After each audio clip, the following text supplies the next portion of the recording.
Yan boys, mga Hosado brothers from Biliran. He's with the full suit, oh.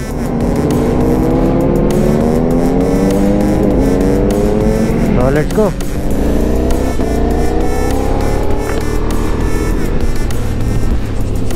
Yan, madami tayo. Grabe, ganda talaga ng Biliran guys. Sobrang sobrang maganda yung kalsada, tapos marami na zigzag.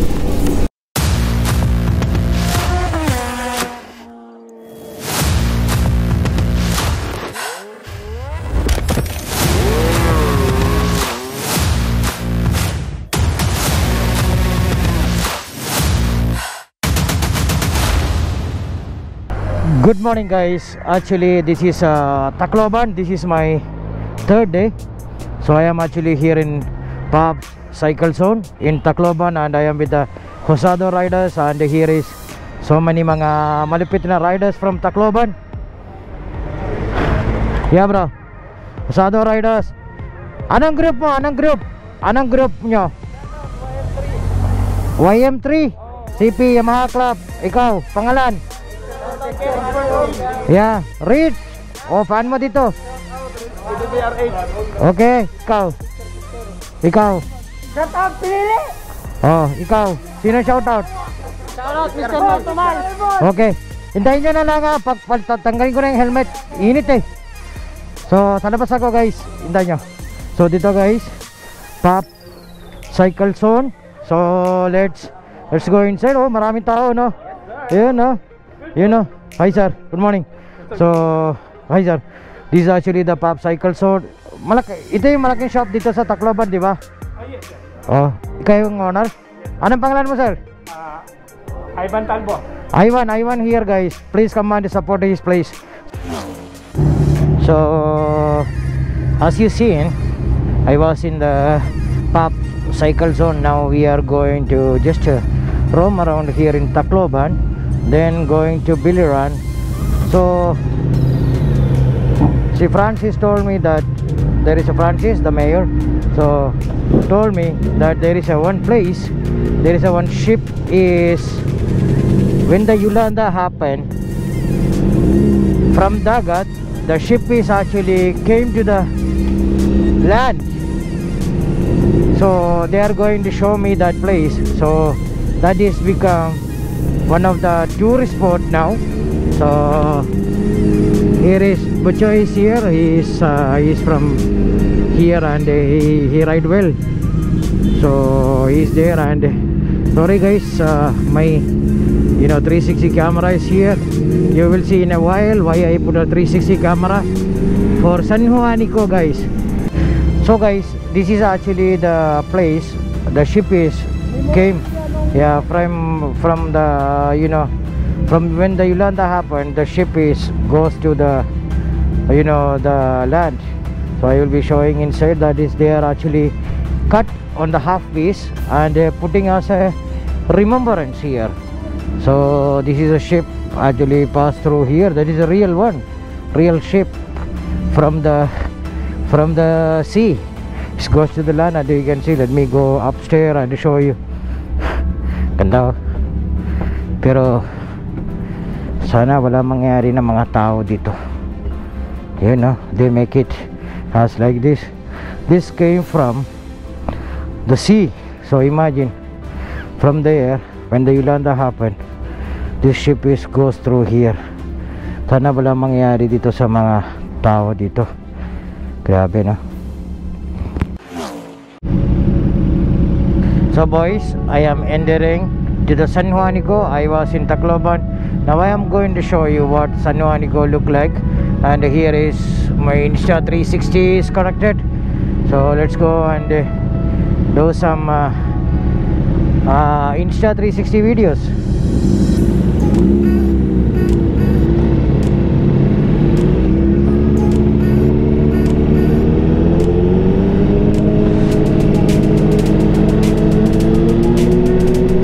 San Juanico guys, welcome to San Juanico Bridge. Check nyo ito, oh. checkpoint. We need to pass the checkpoint. Grabe ganda oh. And then San Juanico, as you seen in my vlog. Here, see, grabe ganda oh.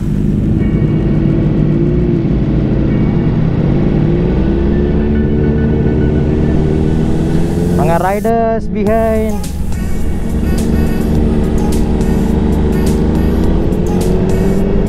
Grabe no.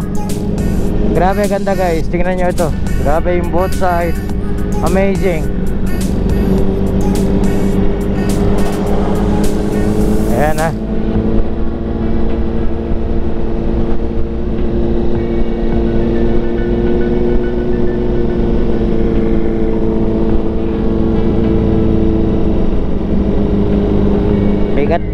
Bigat pala ang ano, Insta360 ko para may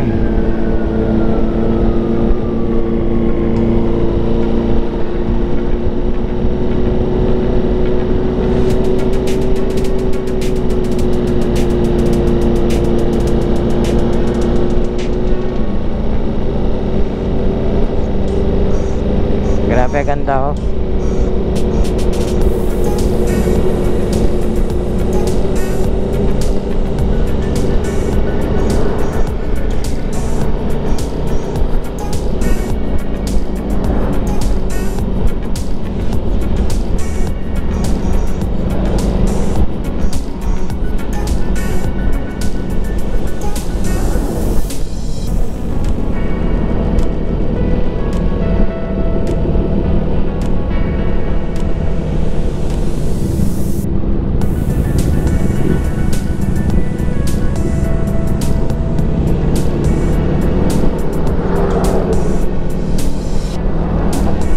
Guys, mahaba talaga ng ano, San Juanico. Sobrang haba. Tingnan nyo, it's actually they made it on the sea. You can see. Sorry for this one guys. This is my 360. So you can see here all and behind mga groups ng Hosado brothers, and the Mayor Francis is behind me.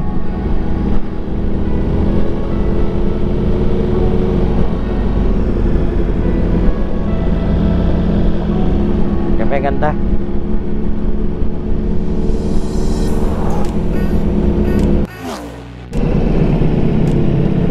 Here we go boys. Welcome to Tacloban. Grabe gandang place. Welcome to Tacloban City, Philippines. Diba? Check nyo, papasok ka after kayo dito sa San Juanico. Then you exit the San Juanico Bridge. You will see the big signboard of Tacloban City. Grabe, ganda. So here is Buchoy is here. He is guiding us. And mga malupit na mga, here is Francis the Mayor. And here is mga malupit na Hosado rider. And here also Hosado riders. Check nyo ito guys, grabe ganda.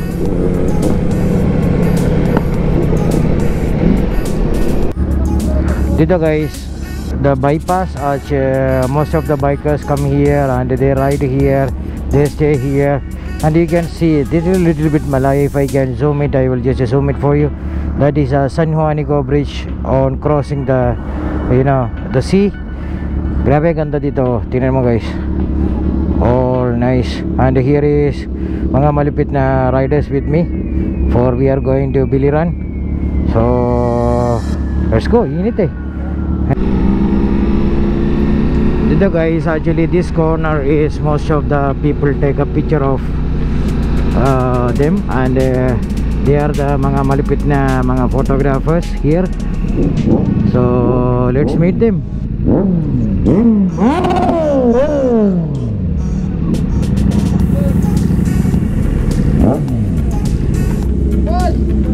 Yeah, dito mga malupit. Oh, yun oh. Oh, dito guys, mga malupit. Ano yung channel mo bro? Fake Photographer dito guys. Facebook page, Fake Photographer. Please like and subscribe. Photography. Ha? Photography dito guys, photography dito.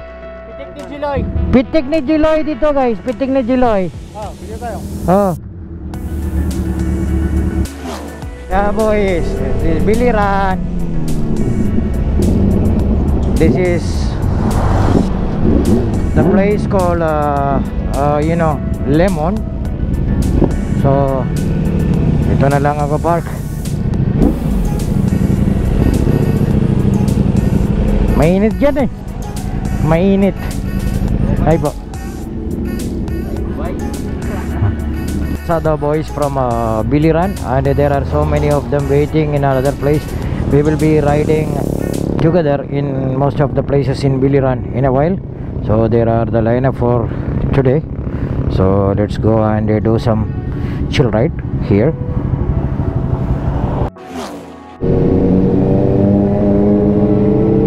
Yan boys, mga Hosado brothers from Biliran.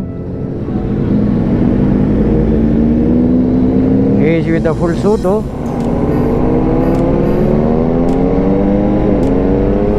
So let's go.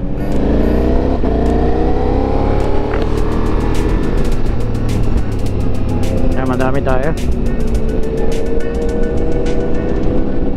Grabe, ganda talaga ng Biliran guys. Sobrang sobrang maganda yung kalsada, tapos marami na zigzag. Talo talaga ng yung Marilake dito. Ganda dito.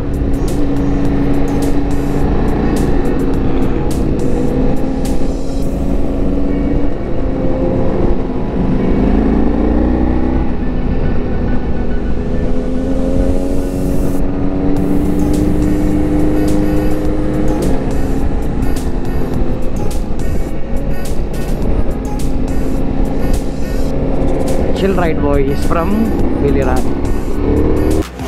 Grabe yung zigzag dito. Grabe. Sarap talaga ng Biliran. Dati I always love to come here.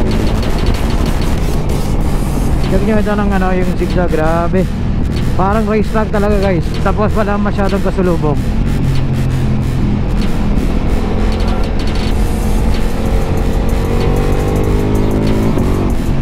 You can ride with your limits as long as you are staying on your line and do your stuff.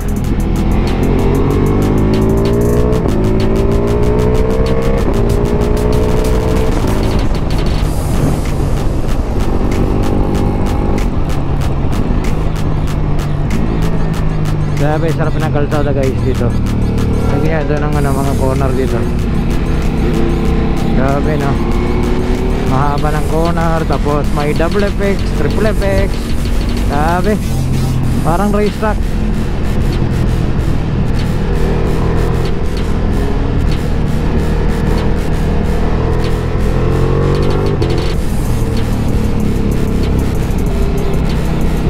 See how big is the turning now. You can just lean and do your stuff here.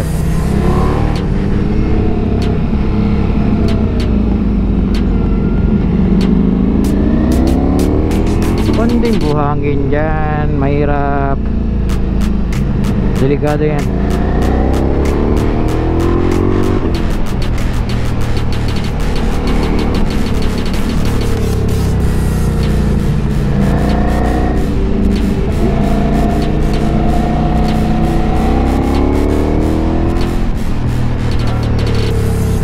Grabe, grabe yung kalsada dito guys.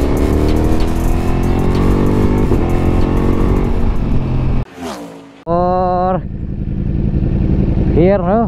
Oh, marami sila oh. Marami doon.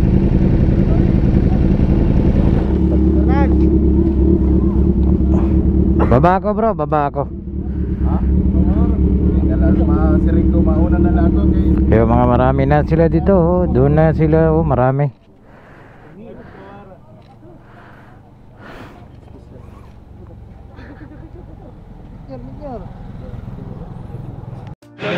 Yeah guys, I am actually here in Biliran, and this is a cafe called Boracay.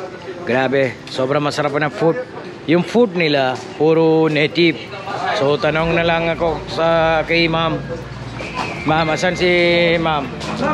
Oh, busog-busog ng husado. Oh, dito yung ano, yung owner na dito sa Boracay Cafe. Ma'am, kamusta na ma'am? Masarap, grabe, sarap ng food ma'am dito. Thank you po. Oh, yung ano, lutong bahay. Tapos puro native. Native chicken. Alaga po namin yun sir sa farm namin. Oh, okay. So, mayroon kayo ng mga native chicken na alaga kayo. Marami. O, ibig sabihin, madami na chicken doon sa farm nyo. Medyo lang. Pero matagal na kayo dito? Yes, mga 5 years. 5 years. Guys, if you are in Biliran, please visit Boracay Cafe. Look for ma'am and she will cook for you the best food. Thank you ma'am. Thank you.